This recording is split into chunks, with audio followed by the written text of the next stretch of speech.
இப்போ இருக்கிறதுலே ரொம்ப கம்மியான உறுப்பினரை கொண்டு சாதாரணமான ஒரு கட்சி தாவைக்கா முன்னேறி முன்னேறி வராங்கன்னு சொல்லுவாரா? மொத்தம் 2.5 லட்சம் பேர் கூடியிருக்காங்க நேற்று அஃபிஷியல் ரிப்போர்ட். தமிழ்நாட்டோட மக்கள் தொகை 8.5 கோடி, வாக்காளர்கள் 5.25 கோடி, 2.5 லட்சம் பேர் வந்திருக்காங்க. 2.5 லட்சம் பேர் தான் மொத்த கட்சியோட தொண்டர்கள் வச்சுங்களேன் பேச்சுக்கல. இல்லை ஒரு 10ல் 1 வச்சுங்களேன், 25 லட்சம் தான் மொத்தமே. இது எதுக்கு சொல்றேன்னா, இதை விட கூட்டம் நிறைய கூடும் எல்லாருக்கும், ஆனால் ஓட்டு வராது. ஓட்டு அதாவது தன்னோட பாப்புலாரிட்டியை, சரிஸ்மாவை ஓட்டா கன்வெர்ட் பண்ண ஒரே மனிதர் இந்தியாவில், தமிழ்நாட்டில் எம்ஜிஆர். இதுக்கு ஒரு பதில் சொல்றாரு அதே மேடையில. எல்லாரும் ஒண்ணா அப்படி எல்லாம் சொல்லிட்டு இருந்தீங்க. இப்போ எங்க கொண்டு வந்து நிக்கிறீங்கன்னா, கூட்டம் கூட தான்ப்பா செய்யும், ஓட்டெல்லாம் வந்து இந்த கூட்டம் எல்லாம் ஓட்டா மாறுமான்னு கேக்குறாங்க. இந்த ஓட்டு ஆளுங்கட்சிக்கு வேட்டாவும் மாறும், நான் கோட்டைக்கு போற ரூட்டாவும் மாறும்ன்றாரு. நல்லா இருக்கு டைலாக். நல்லா யார் எழுதி கொடுத்தாங்கன்னு தெரியல, பார்த்துருவோம். அவர் அடுத்த படத்தை எழுத சொல்லுங்க. அதெல்லாம் ஜாலியாக பேசட்டுங்க. நான் என்ன அதெல்லாம் நான் என்னைக்காவது பேசக்கூடாதுன்னு சொல்லிட்டு அவர் ஆசை ஒரு நின்று பேசட்டும். ஆனா இதுதான் கோட்டைக்கு போற ரூட், இதெல்லாம் இல்லை. எத்தனையோ பேர் பார்த்துட்டாங்க. இல்லைங்க, எப்பவுமே ஒன்று புரிஞ்சுங்க. வைகோ ஆகட்டும், யாராகட்டும், யார் கட்சி ஆரம்பிச்சாலும், கட்சி ஆரம்பிச்ச கொஞ்ச நாள்லயே சலசலப்பு வரக்கூடாது. கட்சியில எல்லாரும் சேரணும். நான் சொல்ல ஒரு டிப்ஸ் சொல்றேன். கட்சி ஆரம்பிச்ச உடனே எம்ஜிஆர் கிராஃப் பார்த்தீங்கன்னா ஏறிட்டே போகும், இப்படியே போகும். 77 வரைக்கும் வந்து சேர்ந்துக்கிட்டே இருப்பாங்க, ஒருத்தர் வெளில போக மாட்டாங்க. திமுக இருந்து ஜாம்பவான்லாம் சேருவாங்க.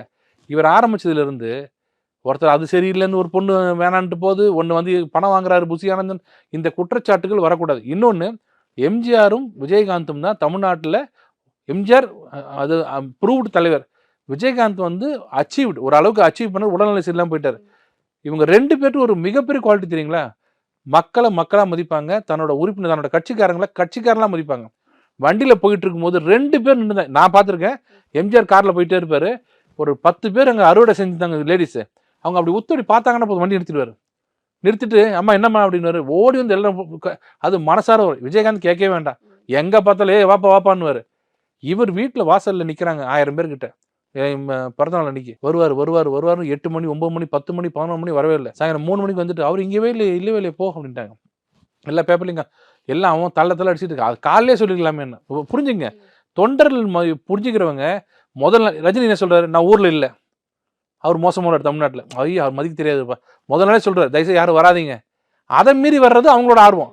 இவர் காலையில் பிஏ சொல்றாரு, வெயிட் பண்ணுங்கன்னு. இப்போ புரிஞ்சுக்கிட்டீங்களா? அங்கே பேசுனது என்ன ப்ரோ, வீட்டை கொஞ்சம் பாருங்க ப்ரோ, வாசலில் கொஞ்சம் எட்டி பாருங்க ப்ரோ, யார் இருக்காங்கன்னு.